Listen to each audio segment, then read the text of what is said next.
Hello YouTube. Make a quick video about the radio setup in my truck. This is my 102-inch whip. It's got a older antenna specialist spring on it. The reason I like this spring is because if you look on the inside, it's got a pretty hefty piece of braiding in there. For the new springs, they usually use, oh, they have a couple thin pieces of wire or a real thin piece of braiding. I run quite a bit of power in my radio setup, and I'm always afraid of that losing connection, because your SWR changes, your spring moves around without that from the inductance. Homemade mount. It's the top part is a gumdrop right here, and this base piece that's the bottom of a ball mount.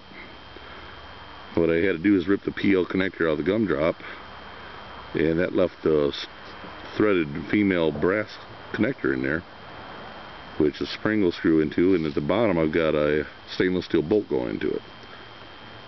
I had to turn this part of it down on the lathe to fit between these three bolts, and sealed it up with some shoe glue. Shoe glue is very, very tough. It works great for sealing things up. It's 1,000 times better than silicone. 4 bolts, those go to my reinforcement plate on the inside. These got rubber washers on them. I've yet to have this thing leak in the past 4 or 5 years. Take a quick look at the inside. Oh yeah, my roof didn't get that painted. Don't really care, because it's just a work truck, more or less. It's not pretty. Anyways, 2950DX. This radio, instead of going from 24 to 32, I modified it by moving the jumper inside to a different position. If I put the cursor under the megahertz, you'll see that it goes down to 21 megahertz. And if I was to clear this all out to zeros, it'll reach 30 megahertz. But for the most part, I'm usually on channel 35 CB band. Occasionally I go to channel 28 talk skip. I've made some friends on a forum down there called WWPDX, Worldwide Pirates DX. A bunch of good guys. Talked to a few of them.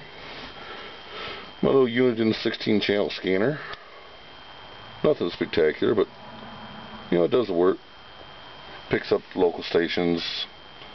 Got a few frequencies in it programmed. If I need any more frequencies, I've got a 1,000 channel handheld scanner I keep in the truck. This microphone, this is an old Shore Brothers noise cancelling magnetic microphone. Extremely well built. The plastic on it, I would say, is probably about 1/4 inch thick. And it's just, they don't build things like this anymore. This microphone's old. It was probably made in the early 70s. I've had the best luck with that for noise canceling compared to any other microphone I've ran. And you know, compared to a static noise canceller or the Road King 56, I think it is, this thing really blocks out the noise, because I've had the top off with super swampers on. You can't hear them. Wet, big mess of wiring I got to straighten that up. My preamplifier, hear people out in the distance. And up here, got a pair of FRS GMRS radios, Midlands. They work quite well. Every now and then I need a pair of radios. And I've got a handheld CB, Cherokee AH27, 5 bands, external speaker. Oh, this little thing here, this is cool. My buddy built this for me. It's a magnetic loop antenna. It's a directional antenna for signal tracking. Hook it up to the handheld, walk around with it. It nulls out the signal. It really works good. I haven't seen another antenna work as well as that for signal tracking. I used to have one of the aluminum signal trackers, and that thing was a joke compared to this. And here's my Radio Shack Pro 95, 1,000 channels. I got this at a garage sale for $5. The only thing that was wrong with it, is the batteries. There's a case that holds the batteries. You can't just put them in here. They go into a case, and then that case goes into the scanner. It was missing that. So for $5, you got a good deal on scanner, and I think I put $8 into the case, ordered off Radio Shack online. That was a pretty good deal for me. And back here, I've got my, I think it's 2500 watt power inverter. Got that off from the internet. Good deal. That's run a lot of my power tools. Everything from chop saws. I even ran a table saw with it once. Sawzall. Sometimes it's a lot better to use that than a generator. And back here, I'll move the seat so you can see it. I think I already showed you this in another video.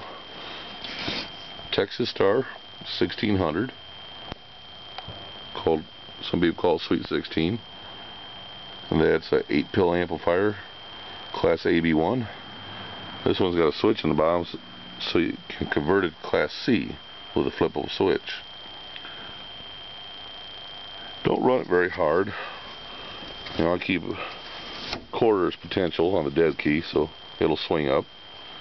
It does pretty good. If I really want to get serious and talk skip a lot, I put my Texas Star 3200 in here, which is, well, all that is 2 of these bolted together from the factory. That's got 16 pills in it, where this one has 8. This is my messy old beat up camouflage truck. Nothing spectacular, but for the most part it does the things I want it to do, and I'm happy with it. Thanks for watching my video.